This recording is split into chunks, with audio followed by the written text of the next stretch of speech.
Hey guys, welcome back to the newest episode of Harmonic Analysis. We're doing Alice in Chains Wood. And Alice in Chains is very surprising on a harmonic level. They're doing a lot of stuff other people do, other bands do, but they're also kind of doing their own thing as well. So let's take a look at Wood. Wood is off of Dirt. I believe it's the last song, track 13, and it's one of the greatest Alice in Chains songs ever. When that chorus kicks in, you can't help but sing, right?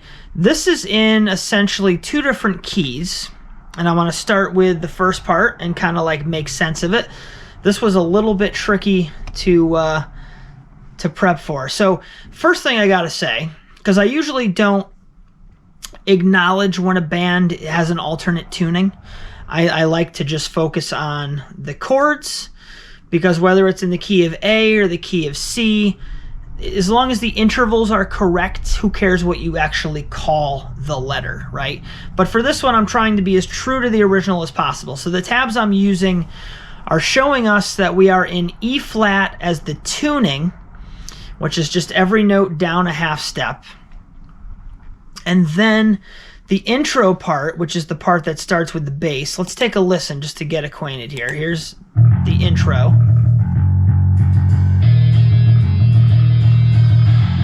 Everybody knows that part. All right, so essentially what we got going on here, we are in the key of F Phrygian. Okay, now follow me here. We have an E flat tuning on the E string, on the fourth string. What's normally known as the E string is now known as the E flat.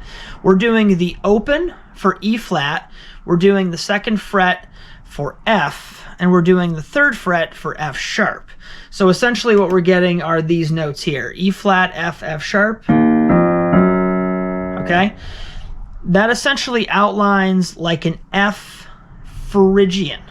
The E flat would be the seventh note of the scale, being used as the starting point, launching us into the F, which is the root note, and then up to the F sharp, which is the flat second, which would give us that Phrygian vibe. Okay, so that's essentially the intro part. We abruptly shift during the chorus to the key of B flat minor. And here's that part. Let's first give you a round of the F Phrygian. This is coming out of the intro and verse. Here comes the chorus. It's two chords back and forth, B flat minor to G flat major, in the key of B flat minor. It's essentially a 1 to 6 in the key of B flat. So that's that. And then toward the end of the song, they're calling it the outro.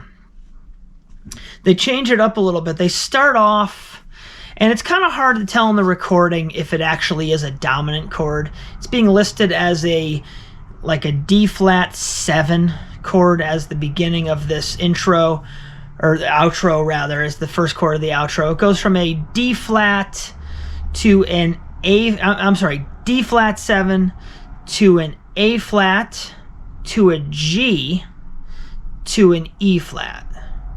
All right, so all of those chords essentially can be linked to the original modulation to B flat minor, which is the second tonal center of the song. So the D flat would be like the 3 chord, but it's been altered to have the 7 involved. Usually the dominant chord can only be the 5 chord. In this case, it's not the 5 chord, but that's Alice in Chains. Alice in Chains, big blues background, love tension. So throwing in that dominant 7th chord to start off and to not even resolve it in a traditional way is what makes Alice in Chains so good at what they do, and it's become part of their signature sound. So anyway, that D flat 7, we'll just loosely say it's the 3 chord in B flat. The A flat would be the 7 chord in B flat minor, and then the G is like a flat 6, so it's a chromatic half step lower than the A flat. It doesn't belong in the song, but a chromatic half step is always welcome, especially with a band like Alice in Chains. And then finally ending that progression on an E flat, which would be the 4 chord. All right, we're going to come out of the chorus into the outro section, also known as the bridge. There's your G, there's your B flat, there's your G. Here's the switch. So that's your D flat, A flat, down a half step to G, non-diatonic, and then E flat.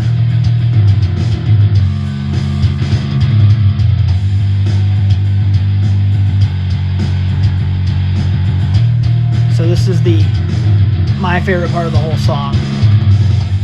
And then at the end you have what I can only assume are D flats, D flat majors, and maybe they contain that 7th note. It's really hard to tell in the recording, but it would be this part. So all in all, great song, as you guys know. 2 tonal centers, F Phrygian for that intro part, and then B flat minor for the rest of it, with some extra notes thrown in, some chromatic half steps, and some random dominant chords, just because we're Alice in Chains. And again, I'm going on sound and what's available to me for tabs.